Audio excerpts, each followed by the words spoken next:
The car showroom smelled of fine leather and freshly brewed coffee. Soft jazz drifted through the ceiling speakers, mingling with the murmur of conversation and the click of high-end heels on the polished marble floors. Jonathan Reese walked in, dressed simply in a polo shirt and jeans. Nothing flashy, nothing flashy. He wanted to know if the people here cared about their customers or were just looking for appearances.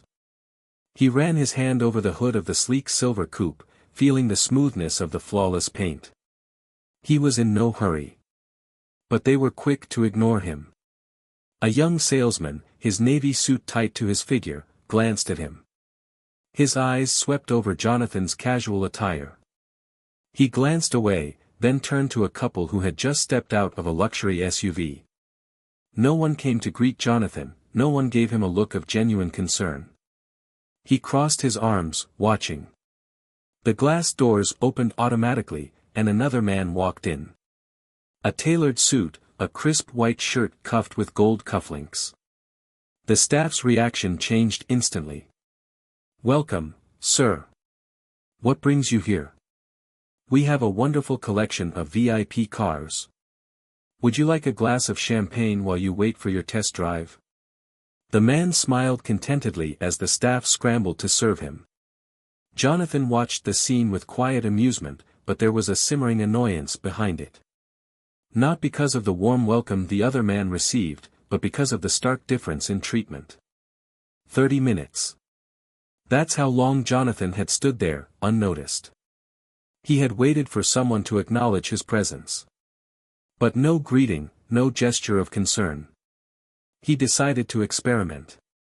He walked up to the front desk and smiled politely. The woman behind the counter, a young woman with perfectly coiffed hair and a professional demeanor, glanced at him and said simply, "The sales staff are all busy right now. If you just want to look at the car, you can wait outside." The words cut through the air like a sharp knife. Jonathan nodded slowly, then pulled out his phone. He dialed a number and held it to his ear. "Hi Mark, I'm at the dealership. Tell the manager I'm not happy with the service today. Also remind him that if his team can't recognize the CEO of the parent company, we may need to look into management." Silence fell.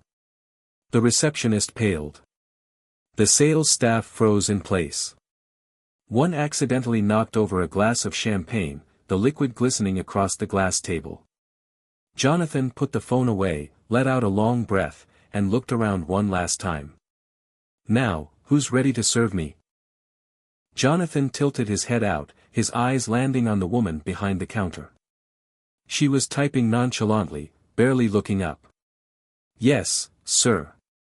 We try to keep the showroom clean for serious buyers. We can arrange an appointment if you're really interested in buying." The words carried not just contempt, but undisguised judgment. Jonathan clenched his fists, trying to keep his composure. His patience was long, but this was ridiculous. Before he could reply, another salesman stepped forward. An older man with salt and pepper hair, a name tag on his chest that read Ron. He didn't smile, didn't even say a polite hello. His eyes swept past Jonathan, stopping at his tattered sneakers before meeting his own. "Are you sure you're in the right place?" Ron's voice was deep and sharp as a knife. Jonathan stared at him, a flash of anger in his eyes. But Ron just curled his lips, trying to force a smile that seemed friendly but fake. "You might be more comfortable in our used car department. We have great financing options if that's a concern." Jonathan let the humiliation settle between them. He could feel the other eyes in the room, not because they wanted to help him, but because they wanted him gone. This wasn't a misunderstanding. This was intentional. He nodded slowly, as if considering their words. His gaze swept the room, stopping at a group of well-dressed customers, glasses of champagne in hand while a sales clerk practically polished their shoes with compliments. Jonathan sighed, reaching into his pocket for his phone. He scrolled through his contacts, found the number he needed, and pressed the call button. It rang twice before a deep voice answered. "I need you here right now. Jonathan ended the call and slid the phone back into his pocket. The staff didn't know who they'd just fired, but they were about to find out. Jonathan Reese hadn't always been an outcast. He grew up in Cincinnati, Ohio, where the value of hard work wasn't just a lesson, it was the only way to survive. His mother worked double shifts as a nurse. His father ran a small auto repair shop that barely made ends meet. At 15, Jonathan spent his weekends under the hood of an old car, learning how to get the engine to breathe. Those days taught him many things. One of them was, no one had the right to decide your worth based on your appearance. How a well-tuned machine could be respected. Just by the sound of its idle. But cars weren't the only thing he'd learned about. He'd learned about perception. About how people judged each other before a word was spoken. His father had a client, Mr. Dawson. A wealthy, powerful businessman. He drove a shiny black Cadillac. Jonathan remembered it well, the way everyone around him changed when Mr. Dawson walked in. They were respectful, they were courting. The best seats, the fastest service, the fake laughter. But then, one day, everything changed. Mr. Dawson walked in his work clothes. His Cadillac in the repair shop. He drove a rusty old pickup. And suddenly, he wasn't Mr. Dawson anymore. He was just a regular guy. No one courted him, no one smiled at him. The once admiring eyes were now filled with indifference. That moment stuck in Jonathan's mind. When he was 25, he had saved enough to open a small store. A used car dealership. But he ran it with one unbreakable rule. Every customer was treated the same. Whether they drove a shiny Bentley or a beat-up Honda. And it changed his life. By age 30, his business had expanded to 3 states.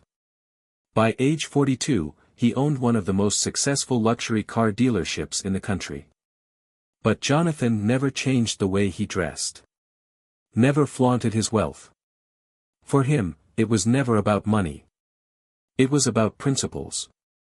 That's why he was standing here today.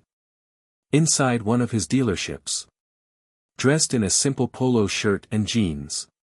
Ignored even within the empire he had built. This was not the first time. Jonathan had a habit of visiting his dealerships unannounced. Always pretending to be a regular customer. It was his way of keeping people honest. Because anyone could act when they knew the boss was watching. What mattered was how they acted when they thought no one was looking. And right now, they were failing that test. Standing near the reception desk, Jonathan watched. The sales team was still ignoring him. He wondered how many others had been treated like this. How many potential customers had walked in. Then quietly turned away. Because they didn't look like someone worthy of respect. Jonathan glanced back at the man in the blue suit. The man was still enjoying the royal hospitality, while he was being pushed aside. He turned back to the sales clerk who had told him to wait outside, his eyes sharp but calm. Jonathan had built his empire on respect. And in a few minutes, he would remind them why that was important. He remained silent, letting the moment linger, as if observing a drama. The sales clerk had dismissed him on first sight, simply because they had already established him in their minds as someone not worth their time. But when the glass doors opened and a man in a blue suit entered, adjusting the gold cufflinks on his white sleeves, the entire room shifted in energy. The 3 sales clerks immediately perked up, their conversation cut short. They walked over, enthusiasm emanating from every gesture, every word. "Good afternoon, sir. What are you looking for today? We've just received a new shipment of imported goods. It might be just what you're looking for. Would you like a glass of champagne? We can discuss options." Jonathan watched the man smile, clearly enjoying the attention.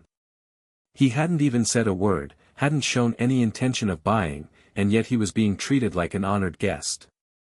Meanwhile, he was being treated as a nobody. A young employee, in his early 20s, glanced at Jonathan and whispered to a colleague, you can always tell who's serious and who's just killing time.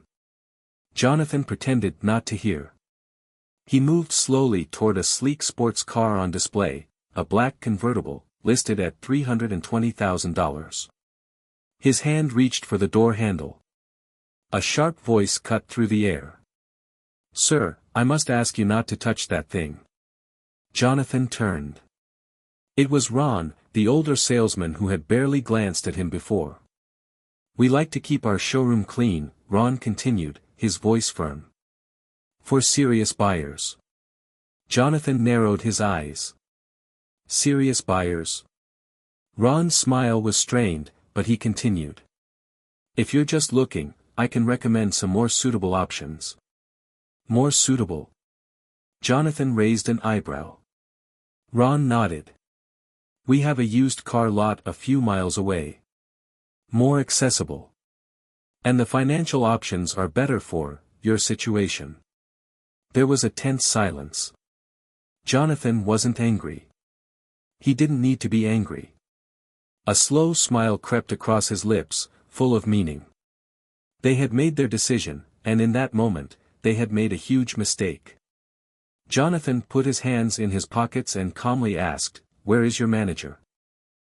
Jonathan's words hung like an echo in the air, but no one in the room was really listening. They weren't suggestions, they were dismissals. He glanced at the well-dressed man in the expensive suit, now sitting comfortably in a brand-new car, his fingers running lightly over the leather of the steering wheel. A salesman stood beside him, his carefully trained voice raving about the car's latest features. The contrast was impossible to ignore. Jonathan turned back to Ron, his voice still calm but sharper. "Let me be clear. You didn't ask me if I had an appointment. You didn't ask what I do for a living. You didn't ask me if I was here to buy a car."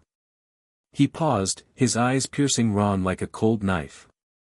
"But you've decided I don't belong here." Ron didn't even flinch. He crossed his arms, his eyes full of false understanding, as if he had seen this situation many times before. "Sir, we cater to a very specific clientele. I'm sure you understand." Jonathan smiled. It was a smile without any warmth. "I think I understand." Ron nodded, mistaking Jonathan's calmness for acceptance. But Jonathan was accepting nothing.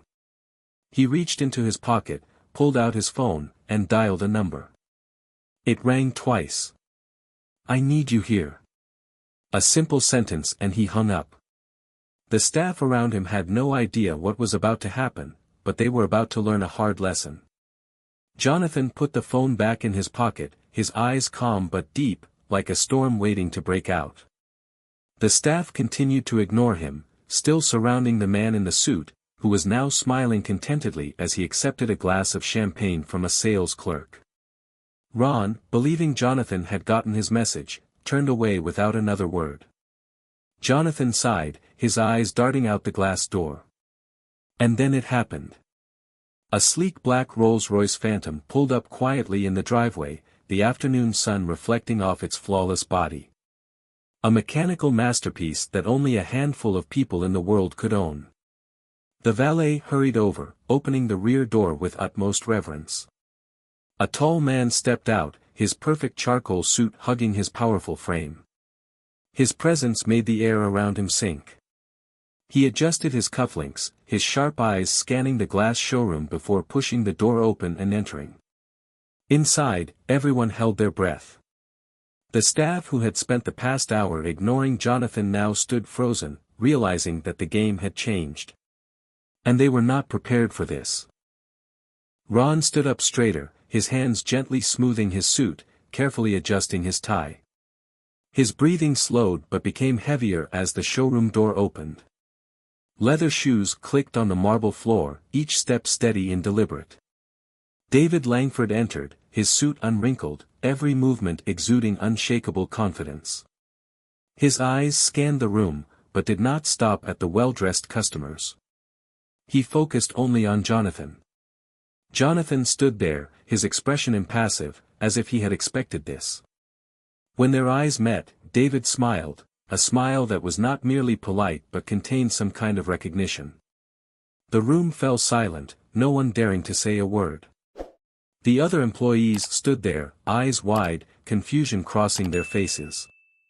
They were used to seeing VIPs, but they had never seen a regional director walk past a line of wealthy clients to a staff member like Jonathan. Ron took a deep breath, trying to calm himself.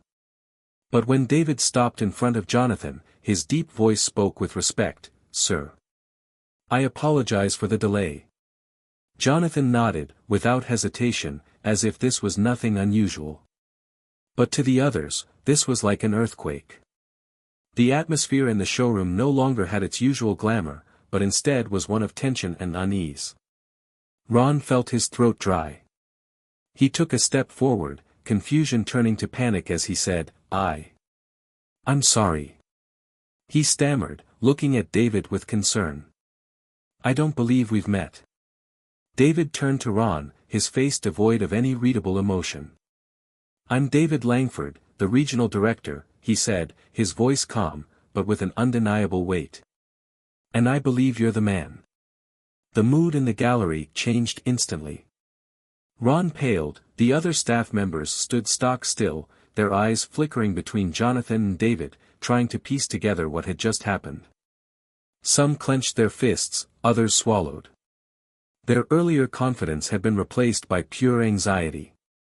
Jonathan let the silence fall for a few seconds before speaking, each word clear and weighty. "Tell me," he said in a low voice, "is this how we treat people here?" The words landed like a sledgehammer. Ron took a half step back, trying to find an explanation. "Sir, we didn't realize. This was a misunderstanding." But there was no misunderstanding. The damage had been done. And now it was time to face the consequences. The luxurious space of the showroom seemed to become heavier, the previously glossy atmosphere now covered with an uncomfortable tension. The staff stood straighter, the receptionist was also absolutely silent, the usual smile had long disappeared. As for Jonathan, he just stood there, calmly waiting for what was about to happen next. The servant had barely dared to look up when Jonathan had first spoken. But now his eyes were locked on Jonathan, as if he had witnessed a complete transformation, a completely different person standing before him. Jonathan didn't say anything right away. He let the moment drag on, a heavy silence. His eyes scanned each person in the room, each expression, each held breath. His expression was calm, but also unreadable.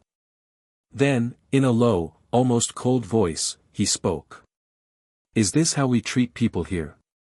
Ron opened his mouth but couldn't form a word. He glanced at his colleagues, hoping someone would speak up, come to his rescue.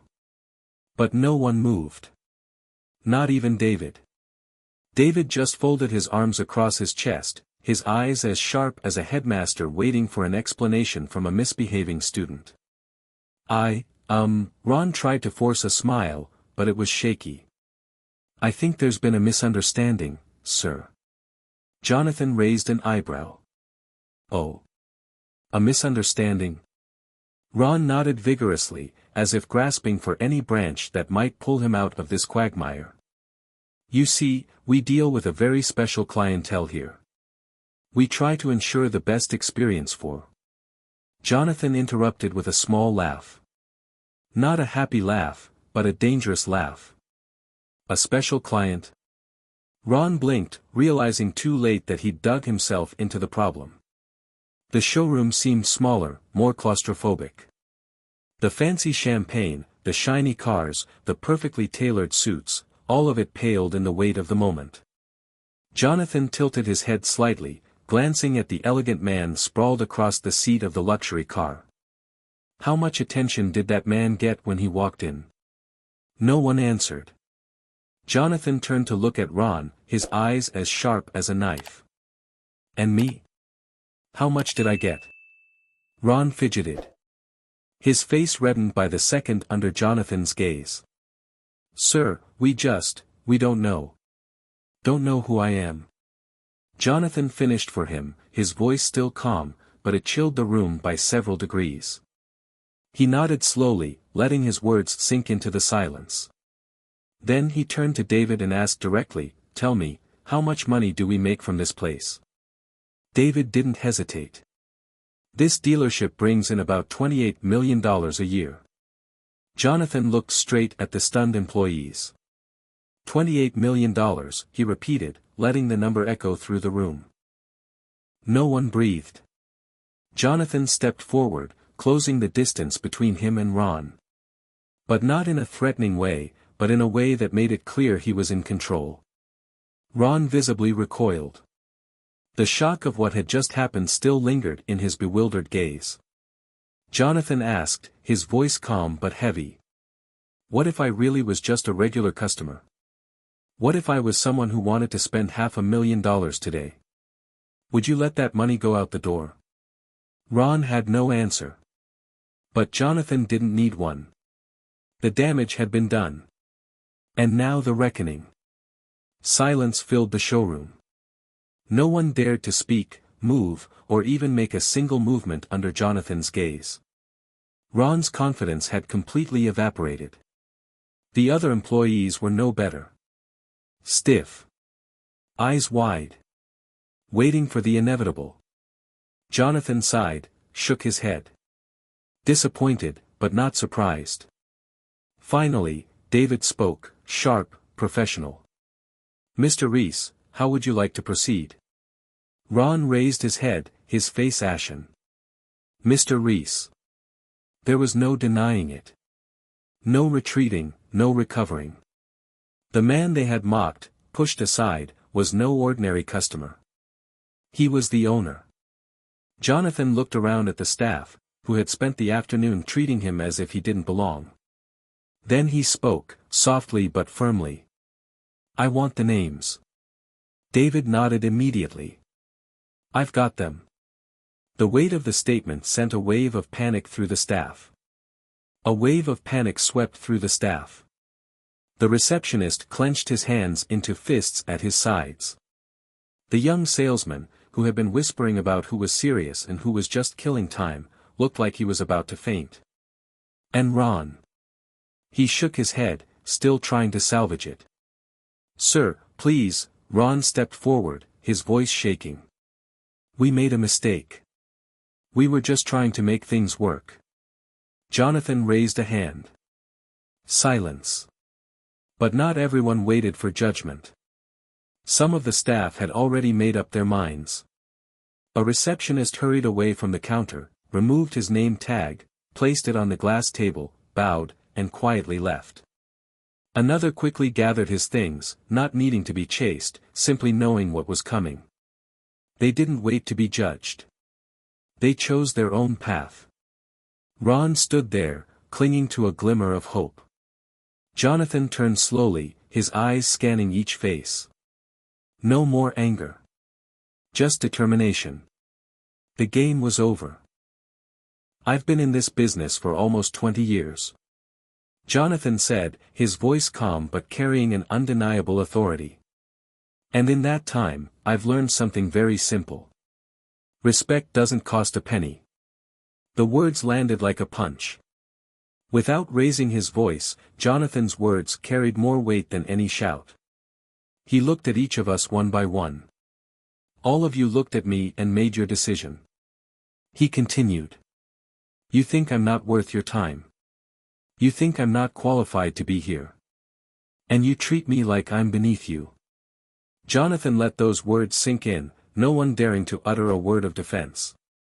"And if you did that to me, I can only imagine how many real clients you've treated the same way."